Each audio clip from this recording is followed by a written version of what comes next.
بسم اللہ الرحمن الرحیم۔ السلام علیکم ورحمۃ اللہ وبرکاتہ۔ حضرت سیدنا انس رضی اللہ تعالی عنہ سے روایت ہے کہ حضرت ابو طلحہ رضی اللہ تعالی عنہ مدینہ منورہ میں کھجور کے باغات کے لحاظ سے انصار میں سب سے زیادہ مالدار تھے، اور انہیں اپنے اموال میں بیروہا نامی باغ یا کنواں بہت پسند تھا، اور وہ مسجد نبوی کے سامنے تھا۔ رسول اللہ صلی اللہ علیہ وآلہ وسلم اس میں تشریف لے جاتے اور اس کا عمدہ پانی نوش فرمایا کرتے تھے۔ بس جب یہ آیت نازل ہوئی لن تنالوا البر حتی تنفقوا مما تحبون، ترجمہ کنز ایمان، تم ہرگز بھلائی کو نہ پہنچو گے جب تک راہ خدا میں اپنی پیاری چیز نہ خرچ کرو۔ تو حضرت ابو طلحہ رضی اللہ تعالی عنہ نے حضور نبی کریم رؤوف الرحیم صلی اللہ علیہ وآلہ وسلم کی بارگاہ میں حاضر ہو کر عرض کی، یا رسول اللہ صلی اللہ علیہ وآلہ وسلم، بے شک تبارک اللہ و تعالی ارشاد فرماتا ہے لن تنالوا البر حتی تنفقوا مما تحبون، ترجمہ کنز ایمان، تم ہرگز بھلائی کو نہ پہنچو گے جب تک راہ خدا میں اپنی پیاری چیز نہ خرچ کرو، اور مجھے اپنے تمام مالوں میں بیروہا باغ سب سے زیادہ پیارا ہے، لہذا وہ اللہ عزوجل کی رضا کے لیے صدقہ ہے، اور میں اللہ عزوجل کے پاس اس کے ثواب اور ذخیرے کی امید رکھتا ہوں۔ بس یا رسول اللہ صلی اللہ علیہ وآلہ وسلم، اس کو اس مصرف میں خرچ کیجئے جو اللہ عزوجل آپ کو بتائے۔ رسول اللہ صلی اللہ علیہ وآلہ وسلم نے ارشاد فرمایا، بہت خوب، یہ سودا نفع بخش ہے، یہ سودا نفع بخش ہے، اور تم نے جو کہا وہ میں نے سن لیا، لیکن میری رائے یہ ہے کہ تم یہ باغ اپنے رشتہ داروں میں تقسیم کر دو۔ حضرت ابو طلحہ رضی اللہ تعالی عنہ نے عرض کی، یا رسول اللہ صلی اللہ علیہ وآلہ وسلم، میں ایسا ہی کروں گا۔ چنانچہ حضرت ابو طلحہ رضی اللہ تعالی عنہ نے وہ باغ اپنے رشتہ داروں اور چچا زاد بھائیوں میں تقسیم کر دیا۔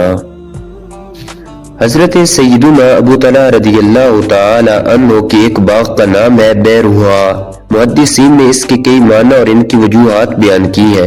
ان میں سے دو یہ ہیں۔ پہلی وجہ یہ ہے، ایک آدمی کا نام تھا جس نے یہ کنواں کھدوایا تھا، اور عربی میں کنویں کو بائر کہتے ہیں،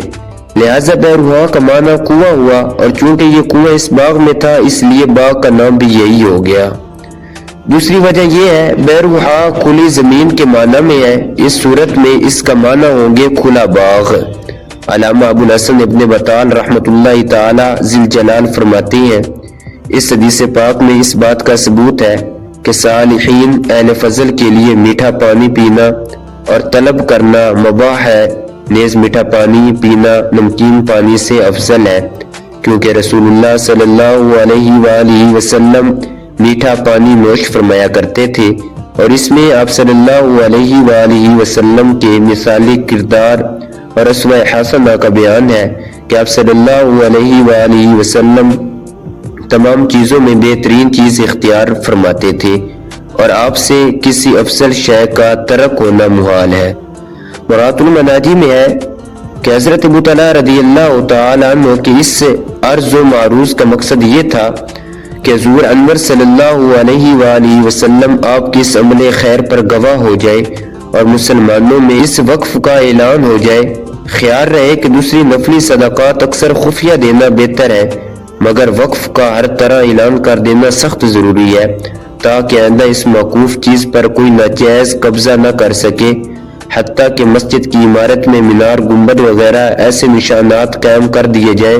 جس سے وہ دور سے ہی مسجد معلوم ہو۔ اس میں ریا نہیں بلکہ وقف کا باقی رہنا ہے۔ نیز آپ کا اپنا دلی اخلاص ظاہر کرنا ریا کے لیے نہ تھا، بلکہ حضور صلی اللہ علیہ وآلہ وسلم سے دعا حاصل کرنے کے لیے تھا، لہذا حدیث پاک پر کوئی اعتراض نہیں۔ حضرت سیدنا ابو طلحہ رضی اللہ تعالی عنہ نے عرض کی،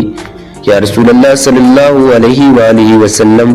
میرا یہ باغ صدقہ ہے، اور اس کا بدلہ میں ابھی نہیں چاہتا،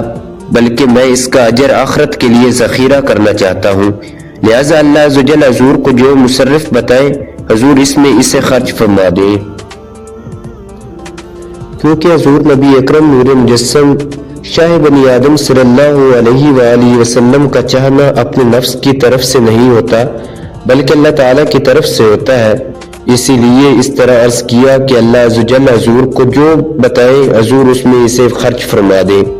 صحابہ کرام اپنے صدقے حضور علیہ السلام کے دست مبارک سے خرچ کراتے تھے تاکہ اس ہاتھ کی برکت سے قبول ہو جائے۔ رب تعالیٰ فرماتا ہے